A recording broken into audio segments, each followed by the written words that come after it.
Assalamualaikum. My name is Usman Javed. Today is our lecture number 2 of chapter number 3 of 9th biology.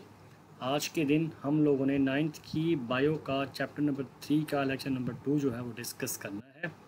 उम्मीद है कि lecture number 1 जो है आपने याद भी किया होगा, उसे राइट भी किया होगा। आज के टॉपिक में हम डिस्कस करने लगे हैं क्लासिफिकेशन को। क्लासिफिकेशन एम्स एंड प्रिंसिपल्स, ये टॉपिक है आज का हमारा। इसमें अगर हम सबसे पहले इसको हम करते हैं रीड, मैं आपको इसमें एक्सप्लेन करता हूँ कि किस तरह से आपने इसको याद करना है। There is a large collection of very dissimilar forms of organism found on earth. मतलब कैसे, इसका मतलब ये है कि यहाँ पे बहुत सारे मुख्तलिफ़ किस्म के ऑर्गेनिज्म की जो है वो कलेक्शन मौजूद है इस अर्थ पर। Over 1.5 million type of animal and over 0.5 million types of plants are known to biologists, and these are only a small percentage of total type estimated to live on earth। इसका मतलब क्या, इसका मतलब ये है कि 1.5 मिलियन के type के जो हैं एनिमल्स हैं, 0.5 के हैं प्लांट्स, और ये वो तादाद है जो ओरिजिनल के जस्ट कुछ छोटी सी परसेंटेज है, जिसे हम 1/3 कह सकते हैं। अभी इससे कई गुना ज़्यादा और मौजूद हैं इस अर्थ पर जो हमने डिस्कवर नहीं किए या जिनको हम नहीं जानते। The range in complexity from small and simple bacteria to large and complex human being. इनकी जो रेंज है ये कहाँ से स्टार्ट होती है, छोटे छोटे बैक्टीरिया से जो हम आँख से नज़र नहीं आते, और उनसे लेकर ह्यूमन्स तक आ जाती है। सम ऑफ देम लिव इन सी, कुछ जो है समंदर में रहते हैं, सम ऑन लैंड, कुछ ज़मीन पे, सम वॉक, कुछ चलते हैं, अदर फ्लाइज, कुछ उड़ते हैं, and still other are stationary, कुछ जो है मुतहरिक हैं जो मूव नहीं कर सकते जैसे कि plants. Each has its own way of life, हर एक का अपना ज़िंदगी का तरीका है। गेटिंग फूड, खुराक हासिल करने का, avoiding unfavourable environmental conditions, finding a place to live and reproducing its kind. मतलब क्या, इसका मतलब यह है हर एक का अपना अपना एक तरीक़ेकार है ज़िंदगी गुजारने का, किस तरह से वो खुराक हासिल करते हैं, किस तरह से वो अनफेवरेबल कंडीशन जिसको हम एक्सेप्ट नहीं करते ऐसी इन्वायरमेंट को, जैसे कि बहुत ज़्यादा गर्मी, बहुत ज़्यादा सर्दी वगैरह, और एक रहने के लिए जगह और रिप्रोडक्शन का अमल जो है ये अपनी अपनी मर्ज़ी से करते हैं, अपने अपने तरीक़ों से करते हैं। When there are so many diverse kind of organism it becomes difficult to learn about the characters of each.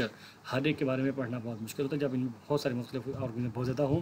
To study such a large collection biologists classify the organism into groups and subgroups, and for this task they require some system। इस चीज़ के लिए, क्योंकि यहाँ बहुत सारी collection होती हैं, सब मिक्सअप हो जाते हैं, तो इनको आसानी से पढ़ने के लिए बायोलॉजिस्ट क्या करते हैं, इनको डिवाइड करते हैं, क्लासीफाई करते हैं। Biological classification is a method by which biologists divide organism into groups and subgroups। इस पूरे दोनों पैराग्राफ में सबसे इंपॉर्टेंट ये शॉर्ट क्वेश्चन है, ये बायोलॉजिकल क्लासिफिकेशन डेफिनेशन। उसके बाद इसमें जो MCQ में आता होता है वो आता होता है 1.5 मिलियन वाले एनिमल्स और 0.5 वाले टाइप्स की जो है वो प्लांट्स। ओवरऑल ये एक लॉन्ग क्वेश्चन भी है, बाद ये उसमें भी ये सारा भी पूछ लेते हैं, या इसमें से सिर्फ शॉर्ट क्वेश्चन भी आता होता है। मोस्टली ये शॉर्ट क्वेश्चन के लिए है। इसके बाद ये शॉर्ट क्वेश्चन है, क्लासिफिकेशन की डेफिनेशन है, ये आपने 8 क्लास में पढ़ी हुई है, इसको आपने राइट कर लेना है बुक पे, ये बुक में मौजूद नहीं है, मैंने इसे लिख ली है। The division of organism into groups and sub groups on the basis of similarities and differences among them is called classification. ये आपने 8 क्लास में पढ़ी हुई है कि भी ऑर्गेनिज्म को ग्रुप्स और सब ग्रुप में डिवाइड करना, किस बुनियाद पर, उनमें सिमिलरिटीज़ और उनमें डिफरेंसेस की बुनियाद पर, कौन सा मुख्तलिफ है कौन सा सेम है, इस बुनियाद पर उनको डिवाइड करना। इसके बाद एम्स ऑफ क्लासिफिकेशन, मतलब क्लासिफिकेशन के एम्स क्या है, हम क्लासिफाई करते क्यों हैं। The branch of biology which deal with the classification is called taxonomy. ये आपने पहले चैप्टर में ये डेफिनेशन पढ़ी हुई है ब्रांचेस में कि टैक्सोनॉमी क्या है, जो क्लासिफिकेशन के साथ डील करती है। इसके बाद एक और शॉर्ट क्वेश्चन है, वो है systematics. The branch which deal with the classification and also traces the evolutionary history of organism is known as systematics. ये दोनों शॉर्ट क्वेश्चन है। बाज़ औक़ात आता है कि differentiate between taxonomy and systematics, या बाज़ औक़ात ये अलग अलग भी पूछ लेते हैं। ये शॉर्ट क्वेश्चन इंपॉर्टेंट है। इसके बाद थर्ड क्वेश्चन है इसमें, the main aims of both these branches, मतलब एम्स ऑफ क्लासिफिकेशन हैं क्या, ये दो एक अलग शॉर्ट क्वेश्चन है।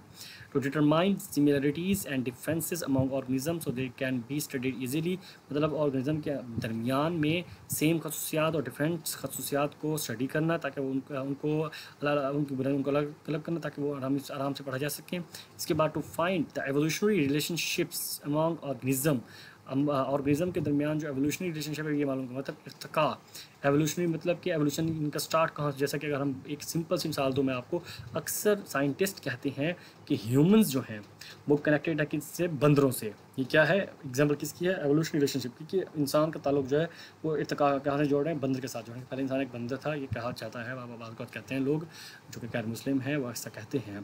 तो ये एक एग्जांपल है किसकी, एवोल्यूशनरी रिलेशनशिप की। इस पैराग्राफ में 3 शॉर्ट क्वेश्चन हैं, 2 डेफिनेशन और तीसरी एम्स। ये तीनों अलग अलग भी आती हैं और तीनों एक साथ भी आ सकती हैं। इसको आपने अच्छे से याद करना है, याद करने के बाद डायरेक्ट भी करना है। उम्मीद है कि आपको समझ में आया होगा। वस्सलाम।